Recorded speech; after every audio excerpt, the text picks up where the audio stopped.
Hi everyone, and welcome to my channel. I'm the Traveling Gay Panda, and here in my channel I talk about all of my travels. For this video I'll be recapping my trip to Germany earlier this year in end of March, early April.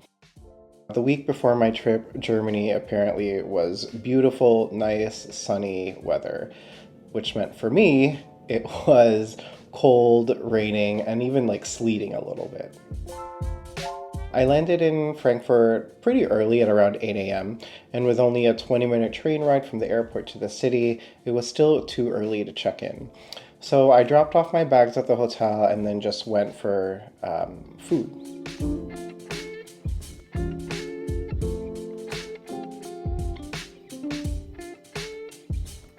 I went to Kleinmarkthalle, which is a food market where they had tons of food, pastries, plants, flowers, drinks, and everything else under the sun.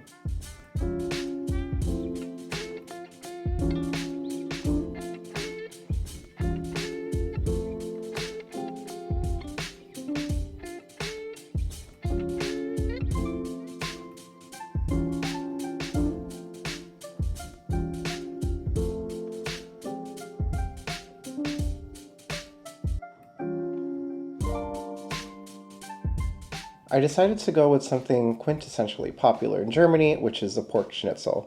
And this one was so good, so tasty, crispy on the outside, tender and juicy on the inside. It was hot and steamy and paired really well with just mustard and a nice bread. After waiting a little bit for the rain to pass, I finally took the opportunity to go to the nearby Frankfurt Cathedral, also called the Kaiserdom St. Bartholomäus, which is this beautiful pastel pink church with spires that tower over the whole city. And the interior reflects this also. Past reviews that I saw when I was doing my research did mention that you can walk up one of the towers to see to have a great view of Frankfurt, but it was closed for construction when I visited. Right outside of the Frankfurt Cathedral is the Römerberg Square, which is a beautiful plaza. It has very traditional buildings and their city hall that surround this one main square. I absolutely love the design and the architecture. It felt very romantic, and at the same time it felt like fake because it felt like I was in the set of a movie or something, and it was beautiful.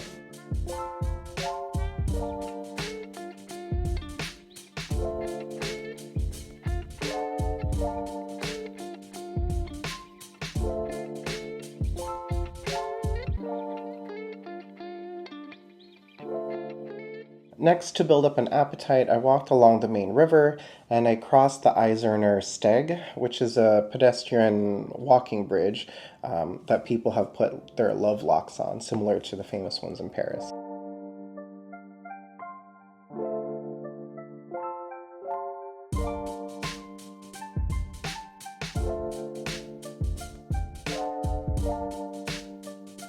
Started to rain again, so I quickly walked over to the Sachsenhausen neighborhood where I found a cute little cafe for coffee and a delicious carrot cake.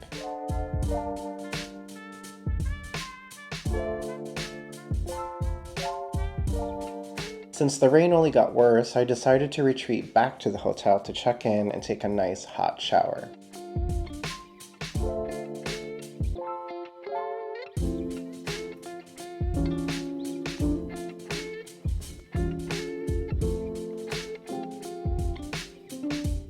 The rain led up to a slight drizzle, so I took that opportunity to walk around some more. One of my main goals this year, along with combining tennis and travel together, is to up my wardrobe game. Now that I'm a professional, I think it's time that I elevated my bag game and just my wardrobe game in general. So I've started to cultivate a list of luxury bags and other items I plan to buy on my travels. So that one, it's cheaper with a tax refund, and two, it'll serve as a souvenir from that specific travel. Anyway, all of this is to say that I decided to walk along the Goethestrasse street to window shop. This street is Frankfurt's version of, the Rodeo Drive in LA or Fifth Avenue in New York City. They had all of the big luxury brand names. I then crossed over to Sachsenhausen again for dinner. Now, the Sachsenhausen neighborhood, from what I've read at least, attracts the younger and more hipster crowd. I had dinner at Gaststätte Atschel, which had great reviews and really didn't disappoint. First, their house apple wine was slightly sweet, mildly acidic, and incredibly smooth. It was probably my favorite apple wine of the restaurants I went to in Frankfurt, and it was around like €2 per glass, which is cheaper than water. Now, it's a good thing I did all that walking before, because that made me super hungry and I didn't have to feel guilty about my dinner. Because for dinner, I got this huge pork knuckle. It was delicious. The crunchy skin on the outside reminded me of a Filipino dish called crispy pata, and the inside was still tender and salty and juicy and not dry at all. And it had a complementing apple like sauerkraut, which just really completed the whole dish for me. I had to walk off such a heavy but delicious dinner, so I went back to Römerberg. The one good thing about rainy and cloudy days is that when it clears, and thankfully this time it did for me around sunset, I got the most beautiful and colorful sunset ever. I was extremely lucky because on one side of the square, the sky was painted this vibrant yellow, while the other side was this beautiful blue and pink pastel colors that reminded me of like cotton candy.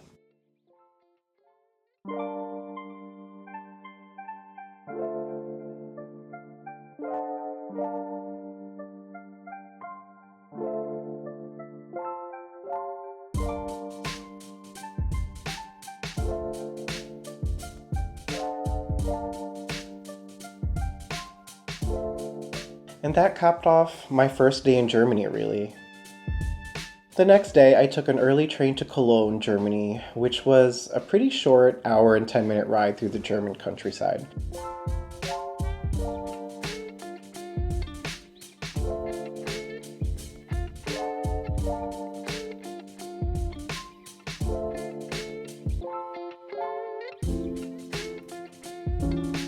As soon as I left the train station, I was greeted with the most beautiful building, and it's the biggest building in Cologne and probably their most famous, called the Cologne Cathedral. Literally, as soon as I made a left turn from the train station, this gigantic Gothic-style cathedral was facing me.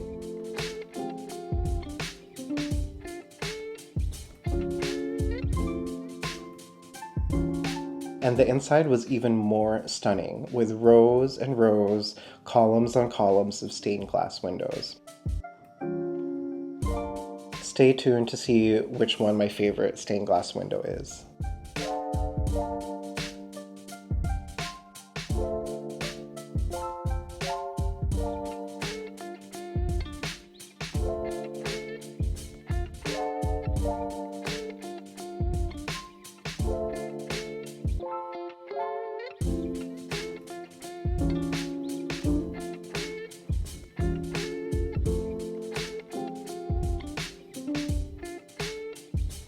So this one is my favorite stained glass window.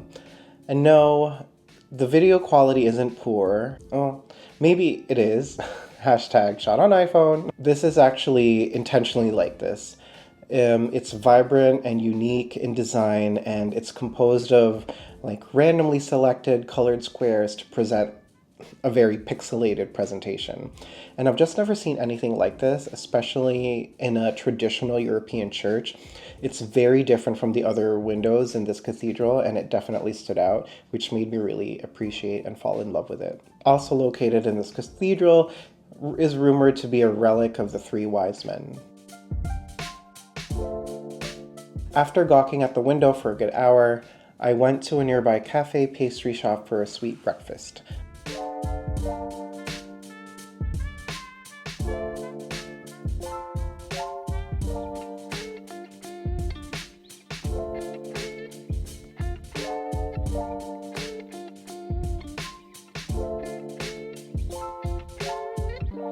This was followed by a visit to another church, the Great St. Martin Church. Compared to the Kölner Dom, this was vastly simpler in design and size, but that doesn't mean it wasn't as beautiful.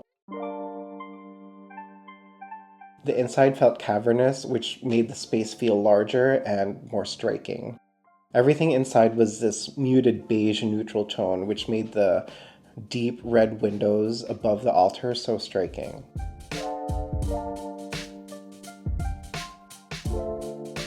Now, my next activity was a museum. If you know anything about me, it's that I am not a museum person because it makes me feel like I'm on a school field trip, and that's not what I want to do when I'm on vacation. But this wasn't your ordinary museum. This is a museum of chocolate.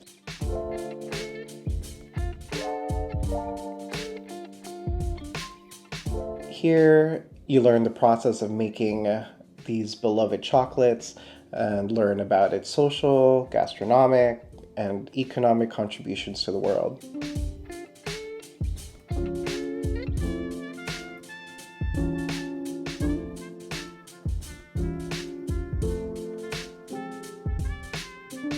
This display shows which country eats the most chocolate, and surprisingly, it's not the US, considering, the high diabetes rate, but it was actually like Switzerland or Germany, I think. This display shows the composition of dark chocolate compared to milk chocolate and white chocolate. Surprise, surprise, white chocolate is nutritionally the worst out of all of them and contains a lot of fat, and of course, that's my favorite. The next section shows you a step-by-step process on how chocolate is grinded down in process to make the chocolate bars.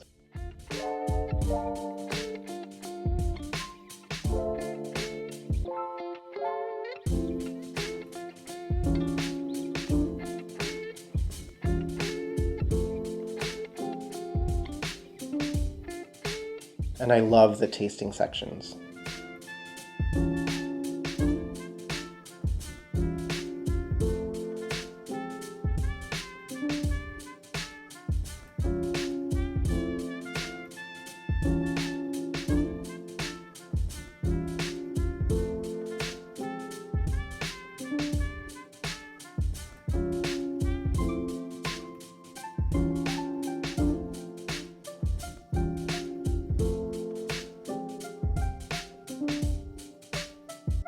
After seeing the chocolate artists at work, you can then customize your own personal chocolate bar.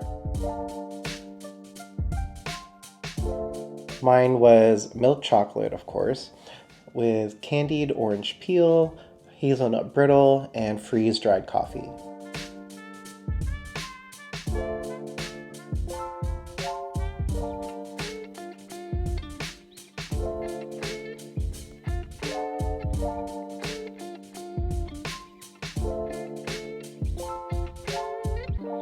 The chocolate museum made me so hungry, so for lunch I went to Peter's Brauhaus right in the old square.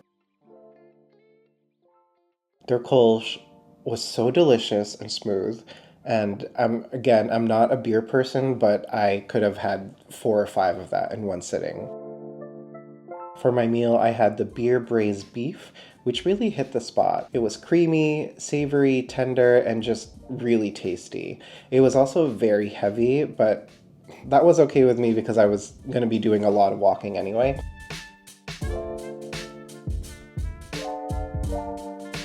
After lunch, thank goodness it was finally sunny, because here I got to really experience and appreciate the finer details of the exterior of Kölner Dom in the light. And I could also see my favorite stained glass window from the exterior side also.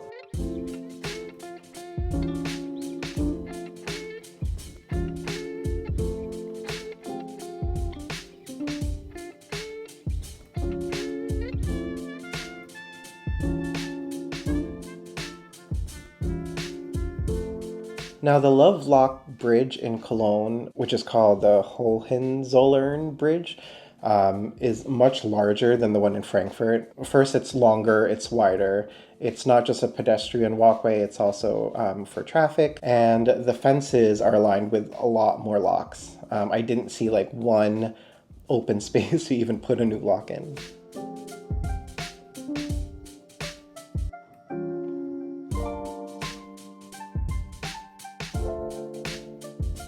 So I crossed this bridge, and on the other side of the Rhine River, you got a great view of the Kölner Dom.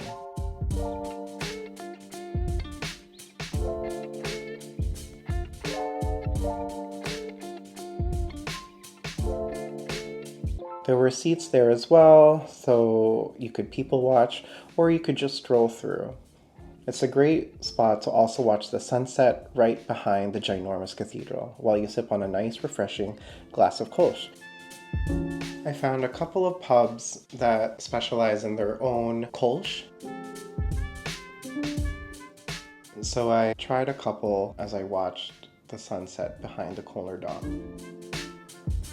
Germany is also famous for having really good doner kebabs, so I made sure to check out the best one in town at Mangal Doner. Here you get a huge wrap with the most perfectly constructed and colorful doner, satisfying saltiness, bitterness, sourness, sweetness, and everything. It was so good and highly satisfying.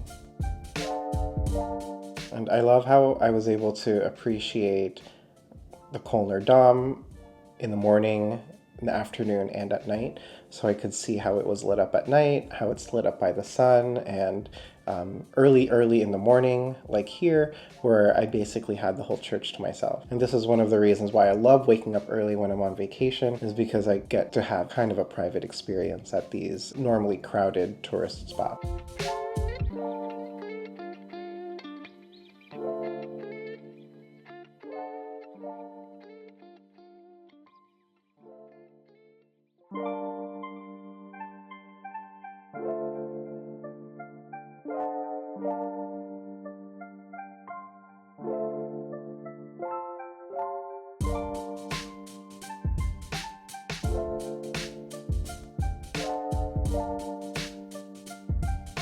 Because of this experience, it was just so relaxing and really kind of cathartic to just sit on one of the pews and stare up at my favorite window while being quite literally engulfed in this massive church.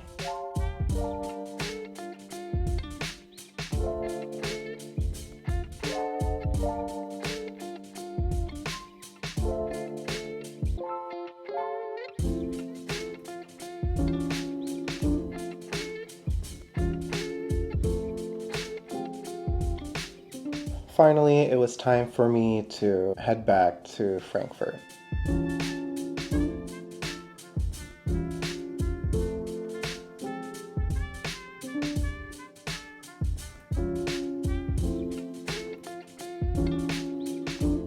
And when I arrived in Frankfurt, you guessed it, it was raining again.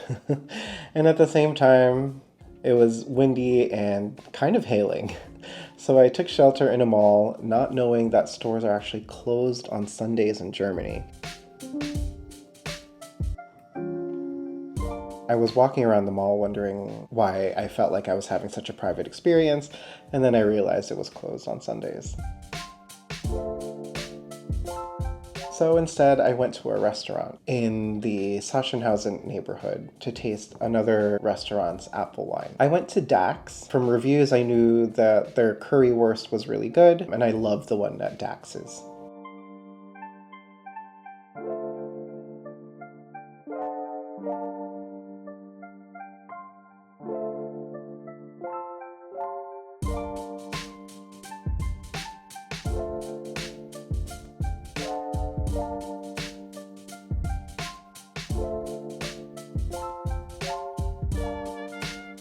I walked around Römerberg some more afterwards.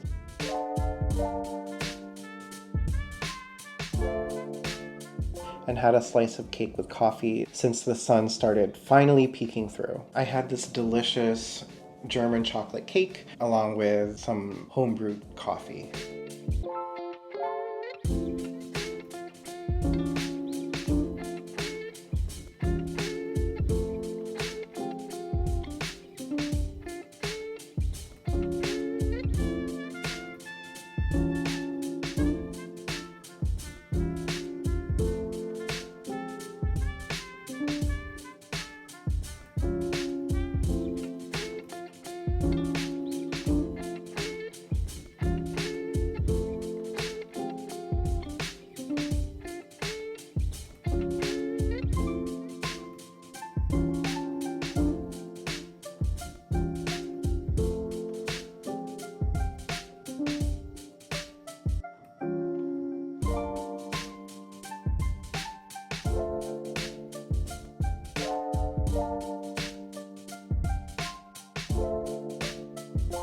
Now, my last meal in Germany was, you guessed it, in the Sachsenhausen neighborhood. Here, the apple wine was more carbonated than the Atschel one, but less acidic. I had the pork schnitzel, which was surprisingly not greasy.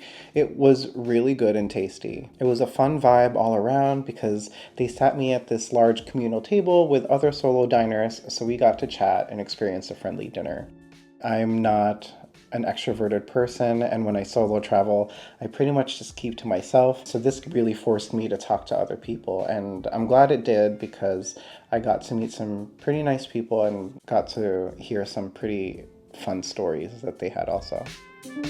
To end the night and my last night in Germany and in Frankfurt, I strolled through the Römerberg one last time, and again, it felt like a private experience, even though it was only around like 9 p.m. at night. It felt like I was on a set of a movie.